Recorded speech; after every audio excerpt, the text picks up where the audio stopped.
আসসালামু আলাইকুম রহমতুল্লাহ। সুপ্রিয় শিক্ষার্থীবৃন্দ, আশা করি তোমরা সবাই ভালো আছো। এই ভিডিওটা তৈরি করছি সপ্তম শ্রেণীর শিক্ষার্থীদের জন্য। 2024 সালে সপ্তম শ্রেণী জীবন ও জীবিকা বার্ষিক পরীক্ষার প্রশ্নপত্র নিয়ে আজকে আলোচনা করব।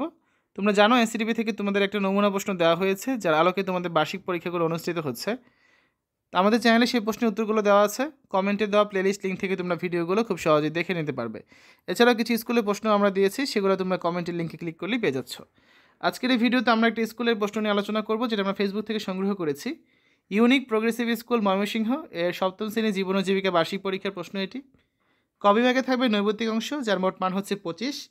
তো এখানে প্রথমে থাকবে 15টা বহু নির্বাচনী প্রশ্ন বা সঠিক উত্তর। তো এই 15টা প্রশ্নের উত্তর তোমাদের খাতায় লিখতে হবে সঠিক উত্তরগুলো। এখানে কিছু উত্তরে টিক দেওয়া আছে, তোমরা একটু যাচাই বাছাই করে দেবে উত্তরগুলো ঠিক আছে কিনা, কারণ ফেসবুকে যেভাবে আমরা পেয়েছি সেভাবেই তোমাদের সামনে তুলে ধরছি, ঠিক আছে। তারপর থাকবে এক কথায় উত্তর দাও। এ ধরনের প্রশ্ন থাকবে 10টা, প্রত্যেকটা এক করে মোট হচ্ছে 10 নাম্বার। তো এগুলোর অ্যান্সার এক কথায় বা এক বাক্যে লিখতে হবে। তাহলে 15 আর 10 এই 25 নাম্বার হচ্ছে নৈর্ব্যক্তিক অংশ। খ বিভাগে থাকছে সংক্ষিপ্ত প্রশ্ন, এখানে থাকবে মোট 20 নাম্বার। 10টা প্রশ্ন থাকবে, প্রত্যেকটারই অ্যান্সার করতে হবে, 2 করে মোট হচ্ছে 20 এখানে। তো এই ধরনের যে কোনো প্রশ্নই পরীক্ষায় থাকতে পারে, প্রতিটা প্রশ্নই এখানে ইম্পর্টেন্ট। তো বেশি ইম্পর্টেন্ট হচ্ছে এখানে 3 নাম্বারটা, 4 নাম্বারটা, তারপর হচ্ছে 8 নাম্বারটা, 1 নাম্বারটা, ঠিক আছে। তো তোমরা হচ্ছে এখানে 10টা থেকে 10টা প্রশ্ন তখনই আনসার করতে পারবে যখন তোমরা সম্পূর্ণ সিলেবাসটা শেষ করবে। এই জন্য সম্পূর্ণ সিলেবাস শেষ করে পরীক্ষা হলে যাওয়ার চেষ্টা করবে, কারণ এখানে কোনো অতিরিক্ত প্রশ্ন থাকছে না। গ বিভাগে থাকবে দৃশ্যপটবিহীন রচনামূলক প্রশ্ন। 5টা প্রশ্ন থাকবে, সেখান থেকে যে কোনো 3টা প্রশ্নের অ্যান্সার করতে হবে।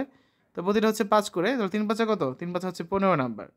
তো এখানে দেখো যে কোনো 5টা প্রশ্ন আসবে, সেখান থেকে তোমাদের হচ্ছে 3টা প্রশ্নের অ্যান্সার করতে হবে, ঠিক আছে। 2টা অতিরিক্ত প্রশ্ন তোমরা পেয়ে যাচ্ছ। সবার শেষে ঘ বিভাগে থাকছে দৃশ্যপট নির্ভর রচনামূলক প্রশ্ন। এখানে প্রশ্ন থাকবে মোট 7 সেট। 7 সেট থেকে 5 সেট প্রশ্নের অ্যান্সার করতে হবে। প্রতি সেট হচ্ছে 8 করে, তাহলে 5 কত? 40 নাম্বার হয়। তো এখানে দেখো সাধারণত হচ্ছে 2-3 লাইনের কোনো তথ্য দেওয়া থাকে বা ঘটনা দেওয়া থাকে, যার আলোকে 2টো করে প্রশ্নের অ্যান্সার করতে হয়।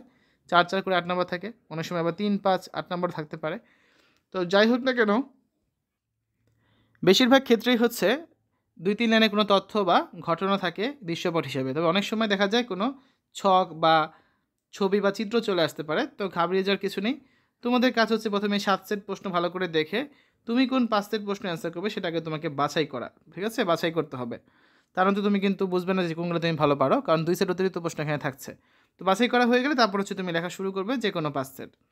তো কমেন্টে হচ্ছে প্লেলিস্টের লিঙ্ক দেওয়া থাকবে, সেখান থেকে তোমরা আরও কিছু স্কুলের প্রশ্ন দেখে যেতে পারবে, কারণ যত বেশি স্কুলের প্রশ্ন সলভ করবে তত বেশি কিন্তু তোমার পরীক্ষায় কমন পাওয়ার সম্ভাবনা বেড়ে যাচ্ছে।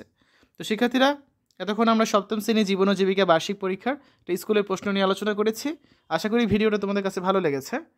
পরবর্তী ভিডিওগুলো দেখার আমন্ত্রণ জানিয়ে আজ এখানে বিদায় নিচ্ছি। আল্লাহ হাফেজ।